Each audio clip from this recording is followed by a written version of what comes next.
to In the Zone, brought to you by U.S. Construction Zone, bringing you strategies for success with construction innovators and change makers, including In the Zone peer-nominated national award winners. Here are your hosts, Jeremy and Valerie Owens. Hi, and welcome to In the Zone with Valerie and Jeremy Owens. Welcome. Today we have the pleasure of speaking with Jennifer Green, who is with Skills Ontario and is a groundbreaking leader, trailblazer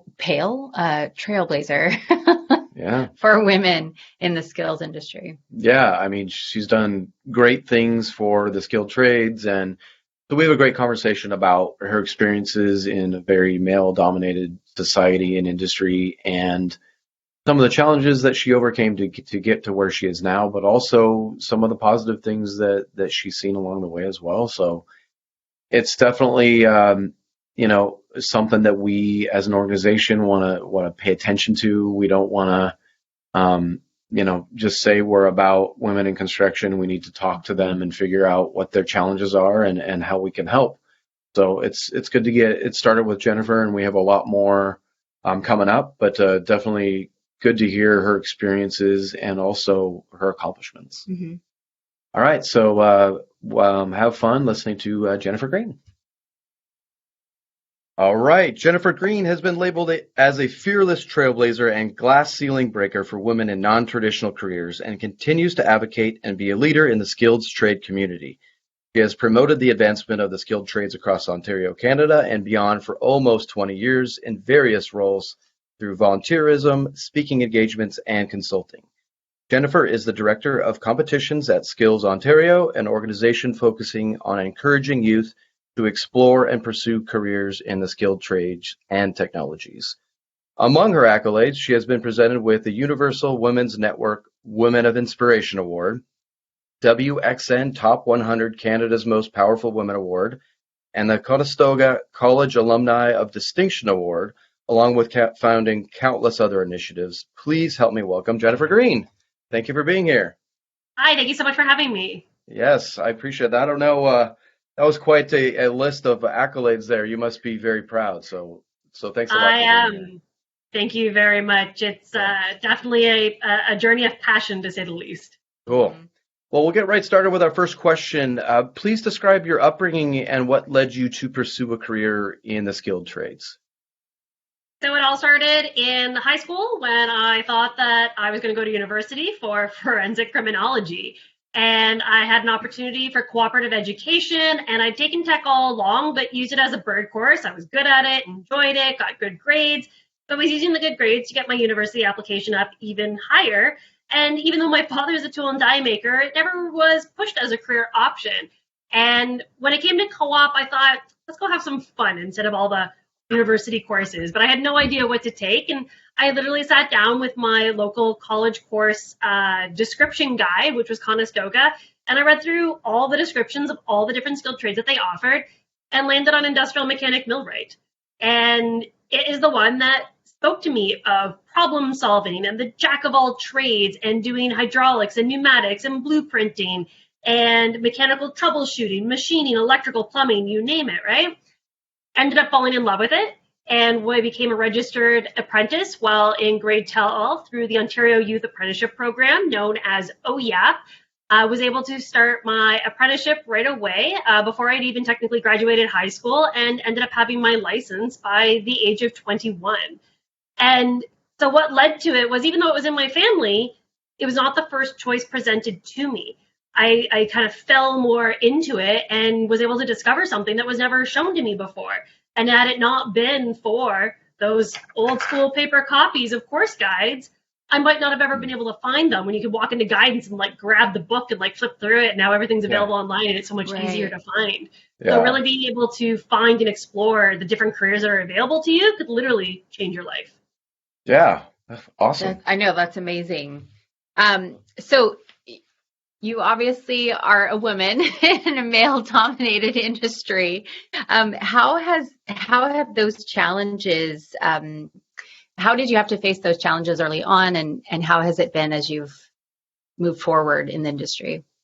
Yeah, so I mean, 20 years ago was a lot different. There wasn't really any social media, and there certainly weren't any support groups or programming for women in trade. So I was labeled a woman of first and a guinea pig, where I was always the first woman in my courses and classes. I was the only woman in the factory, and most men had never worked with a woman before. And when I started through co-op and OEAP, I was only 16. And then by the time I started my apprenticeship, I was 18 and had my license by 21. So I had a huge age discrimination against me, where the next closest person to my age was a decade older than me, whether it be in class or in work. And so it really added a lot of things, where not only did I have my gender against me in such a male-dominated trade, where when I started, only 1% of women in Canada were in millwrighting, and today it's 3%. So I had age and gender against me, and it really truly was a guinea pig, where I was normally the first one down the road. I was normally the first one that most people had ever worked with a woman before, and it was quite the learning curve. There was a lot of not so great things happened, but a lot of great things that happened as well. And my philosophy was 50-50. I'll meet you halfway if you meet me halfway, understanding I'm here to stay. I know that this is a challenge for you as well, especially if your entire career and the generation or the values that you grew up with meant that a woman isn't supposed to be here. So understanding the other half of things as well definitely takes a big step on my end as well. Did that motivate you to, or how did that motivate you to go beyond what was expected of you? Did you feel like, did your grades have to show it? Did your work ethic? I mean, what did you? I was constantly having to prove myself again and again and again. You always had to prove yourself 10 times more than anyone else around you, just to show that you were capable, that you deserve to be there. And one of the things that really helped launch my career was the Skills Ontario competition, then known as the Ontario Technological Skills Competition, where we're part of World Skills Organization with over 80 member countries involved. And it's just like the Olympics, except it's for skilled trades and technologies, and students and apprentices get to compete against one another.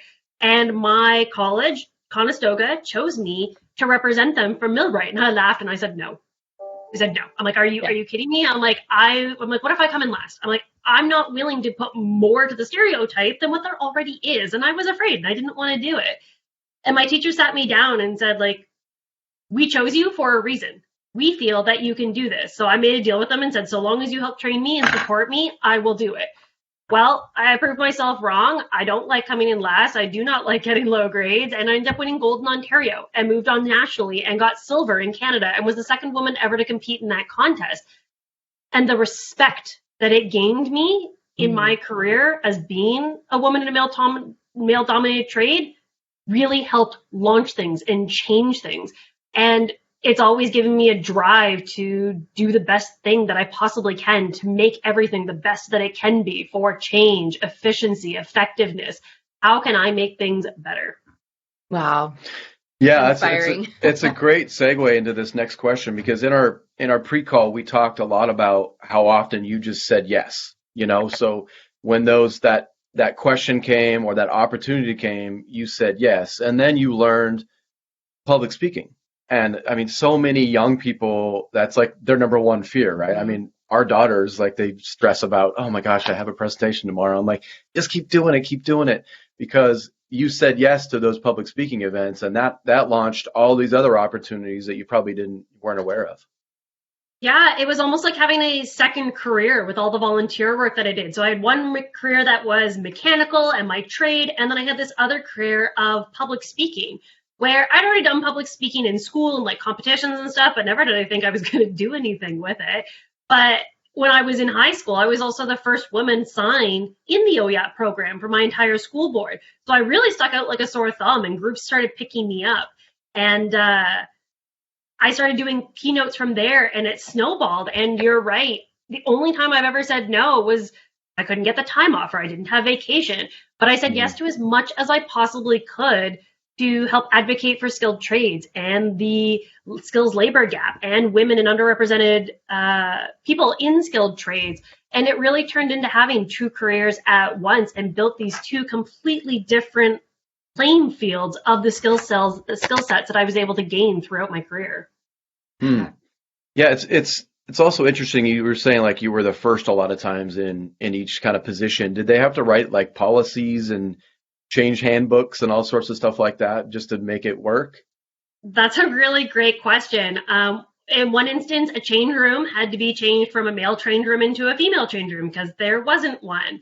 I was the first pregnant millwright that the company had ever had, and my manager had to walk into HR and say, I have a pregnant millwright.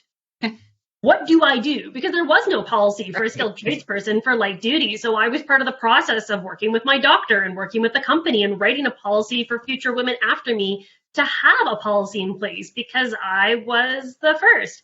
So really coming up with different ideas and outside of the box and what's missing, what still needs to be done. I mean, when I started, I was put into a size 44 coverall. Don't get me wrong, there's a lot more options today. A lot more options. But I was looking at a picture of myself the other day as an apprentice, and I was going to do a side-by-side in a social media post. And I looked at the picture and I just started laughing. I was like, oh my goodness. I'm like, look how big those coveralls really are. And so as far as like even just proper fitting like clothing and PPE are such a barrier of things that people are working on. But we need a lot more as well, as far as that's not necessarily a policy, but what else needs to be done? Right, to get the right representation. It shows you how archaic, though, the whole industry was. Like to not have anything in writing, not even like having enough foresight to be like, hey, we might hire women eventually. Maybe we should have something about that. Well, and I mean, it's not even that. It's about if you've never had the situation in the course of 10 years, 20, 30, 40, 50, Mm-hmm. it's having to be able to spend the time on putting something together until it actually happens, right? So it's all dependent on like time-wise when you're working on what projects, deadlines, how much time do you really have and what's actually going to happen or that you never thought would happen. And that's also another really great case there is, I mean, this is a big change in the last how many years. Yes, more women are coming into skilled trades, but a lot of them, again, necessarily weren't mothers or parents at the time, and it is becoming more and more common. So things like that are needing to be written in. But you look at it 20 years ago, and it didn't really necessarily need to be there because it wasn't happening. Gotcha. Jennifer, please describe what Ontario is doing to help promote the skilled trades for young people, and then your role in making that happen. Yeah, for sure. So my current role is at Skills Ontario. We're a not-for-profit, as I noted, part of World Skills. So it goes World Skills, and then countries have a skill, such as Skills Canada, Skills USA, and then each of the states in the US and each of the provinces and territories in Canada also have a member organization. And our goal is to promote skilled trades and technologies to young people as a viable and real career option to explain to them what's out there. So our organization does everything from conferences, workshops, petitions, and different events to be able to promote and get kids hands-on, whether it be literally hands-on doing workshops with experts or doing a presentation just explaining what the trades are and the different paths. And some of my other roles, I currently just finished a 9-month appointment with Ontario's Ministry of Labour Training and Skills Development as an apprenticeship youth advisor, where our goal was to meet with stakeholders all across the province and come up with a final report on what needs to happen on Ontario. It was really wonderful because in November of 2021, the Ministry of Labour Training and Skills Development announced $90 million over the course of the next 3 years to go in towards skilled trades for youth. That was based on the youth advisor's final recommendation.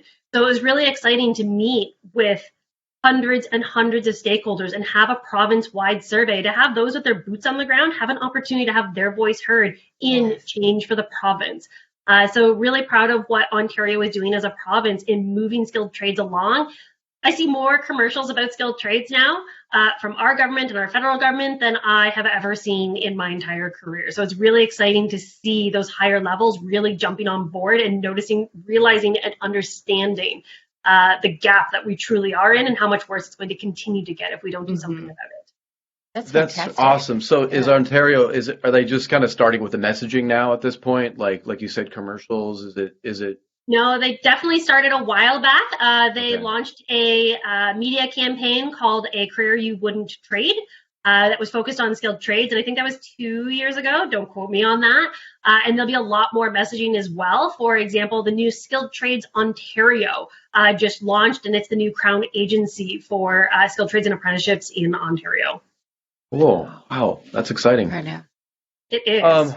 Let's see. So next one is we also understand that you are a mentor to other women coming up in the trades. What helpful advice do you typically give them?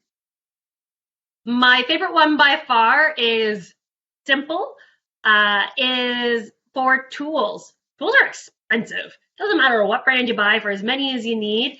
Not many companies will provide them for you, or if they do, it's normally the bigger, expensive ones. And one of my favorite pieces of advice is go buy all your tools at Christmas and Father's Day. The best sales are on Father's Day. Go buy the huge, like 3,000 piece package and go get it for 75% off.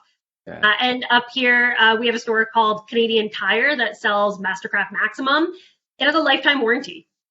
So it breaks, go into the store and replace it. I love Snap-on. I love Gray Bar. I love all those brands, but they are expensive. And as an apprentice, you're not necessarily going to be able to afford those. They are the top of the line tools, but they are expensive. So as an apprentice, if you can find something else that has a lifetime warranty that you can constantly get on sale from a big box store, why not? So that's a fun piece of advice. But as far as a more serious piece of advice, if you're dealing with harassment, keep a journal. Keep a log. Make sure that you find witnesses and that they're willing to make note that they saw or heard something, whether they saw you talking to somebody or they were actually there. Doesn't matter how small or how big. It is in the industry, and we still have a ways to go. So if you are going to be in the industry, make sure that you understand how to handle the situation, what to do, and who to talk to. Find a mentor. Find a mentorship group, whether it be a group for your career, for your trade specifically, or for your industry or sector. Find someone that you can relate to that has an ear who's maybe also been there, because they're going to be able to be the ones to give you the best advice on how to handle some of the sticky situations. Yeah, that's good advice. Excellent advice. What positive trends are you seeing in terms of diversity, equity, and inclusion in the trades? And where do you find the need for most improvement still?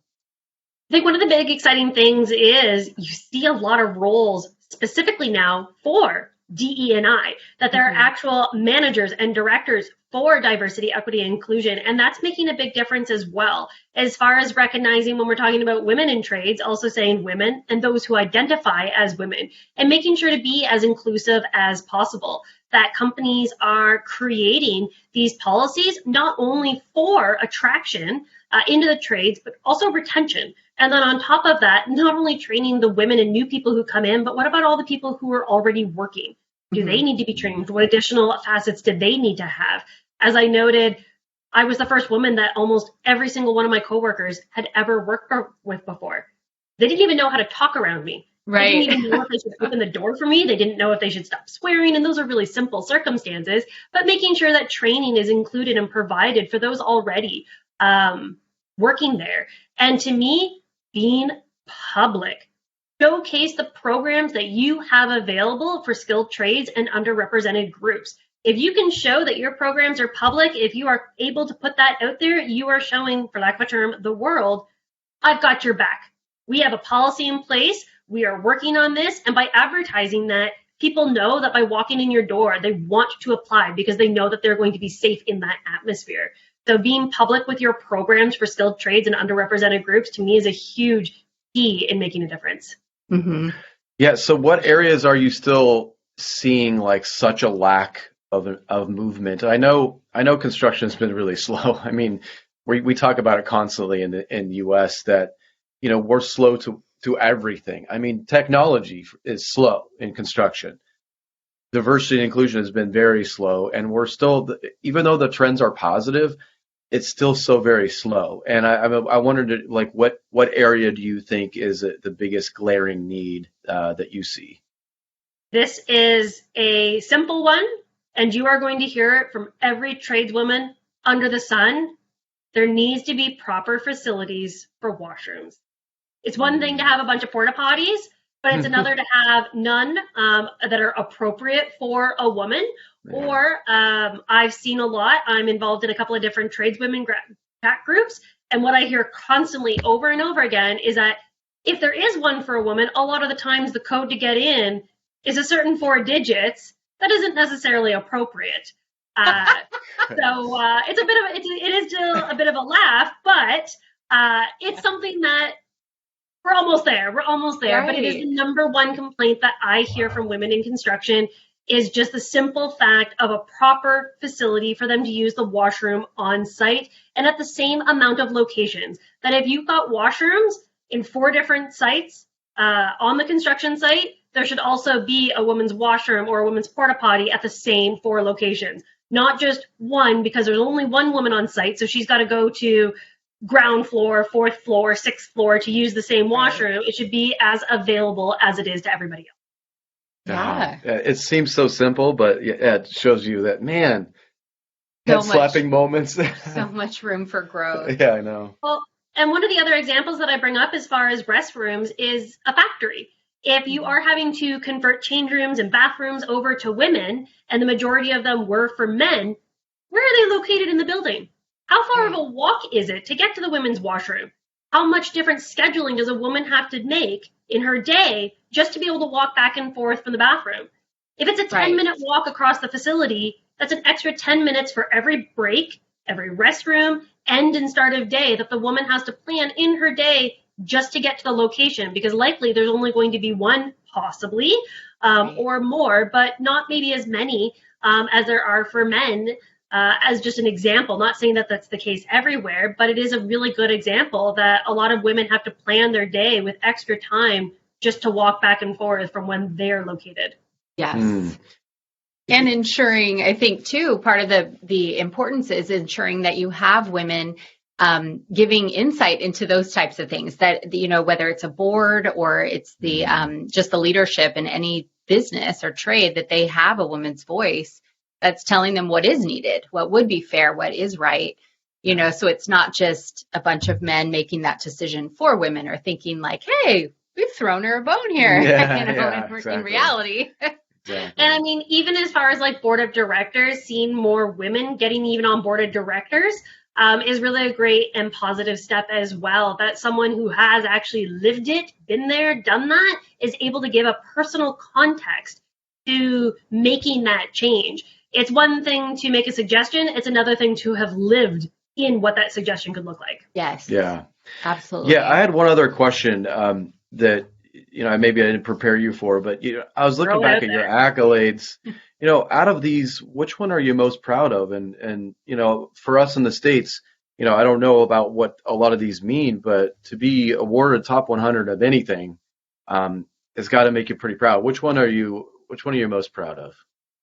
I don't know if there's one that I'm necessarily most proud of. I think the piece that I'm proud of the most about the Universal Women's and the WXN Women's Executive Network is the fact that they included a skilled trades category, where a lot of awards are starting to include these categories that they never existed before. So seeing that step is the part that makes me proud, that skilled trades is being seen as equal and being able to be among the top 100 women, where it never was included before. Now, granted, it has been a category now for a few years, but that's the part that I am most proud of, is that we are being recognized as equals in the work that we are able and are accomplishing.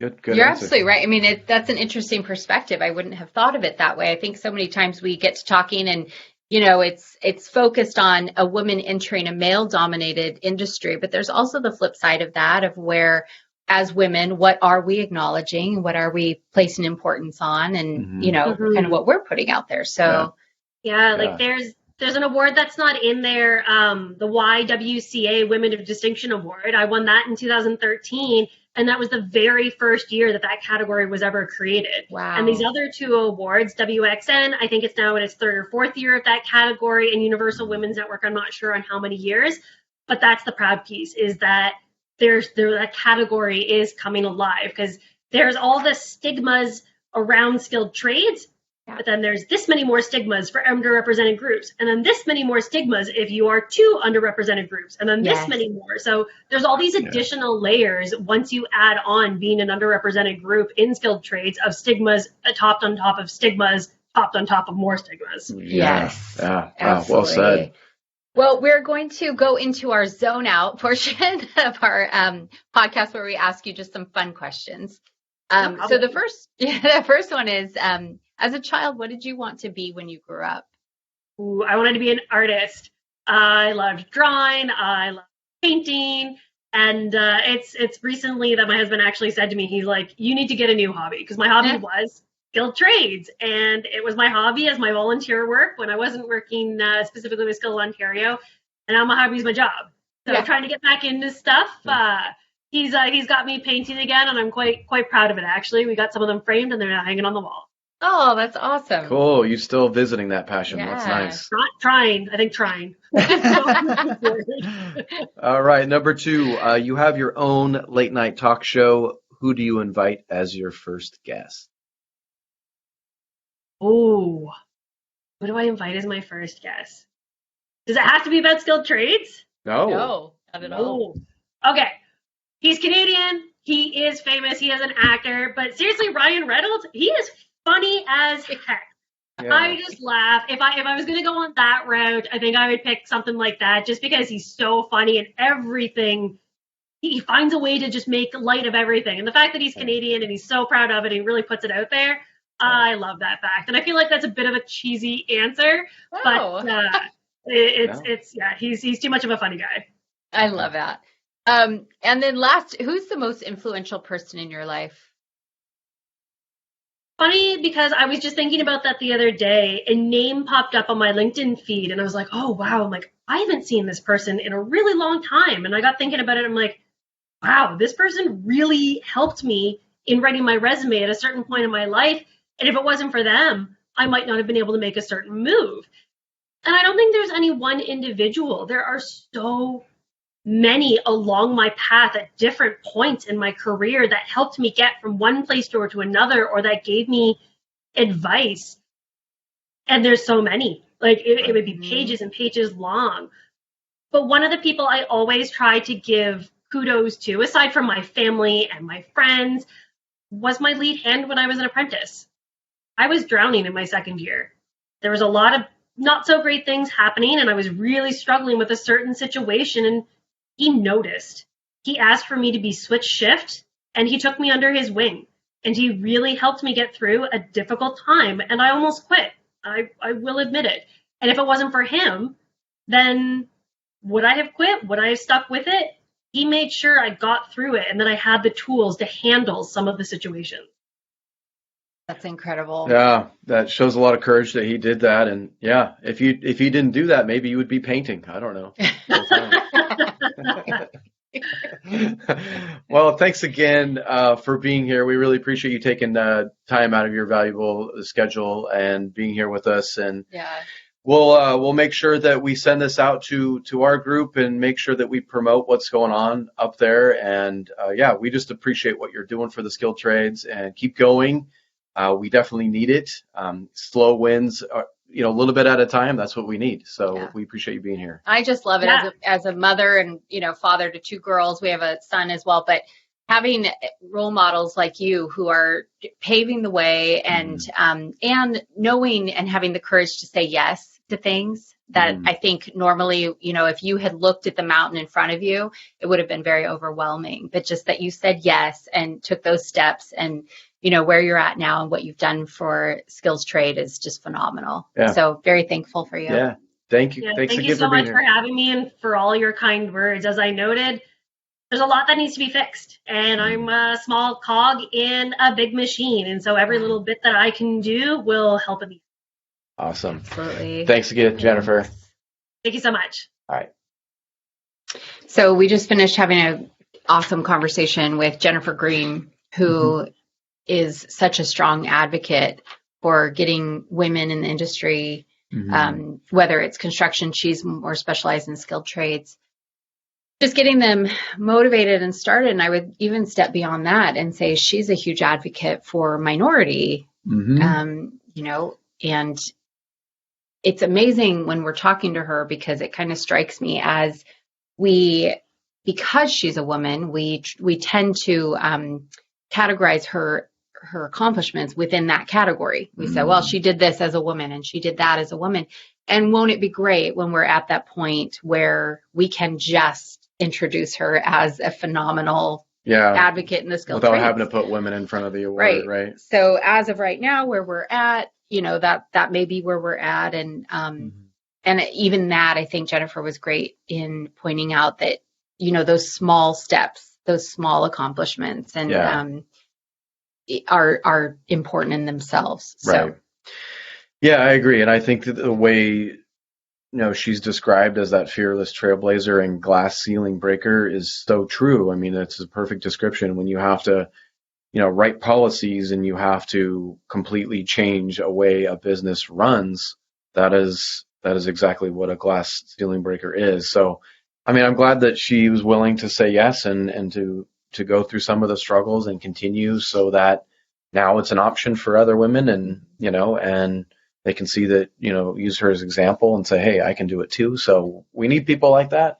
And it's sad that it's taken so long for our industry to get their act together. And, like I've said many times, like who else would be able to get away with what we've got away with as an industry? It's pretty wild. So we need to pick up the pace, in my opinion. Yeah, but it's getting there. And I think that's the good thing is, we have people like Jennifer who are paving the road for massive and big change. Yeah. All right. Well, thanks again for joining us on In the Zone. I am Jeremy. Bill Liz. Thanks again for listening or watching. See you next time.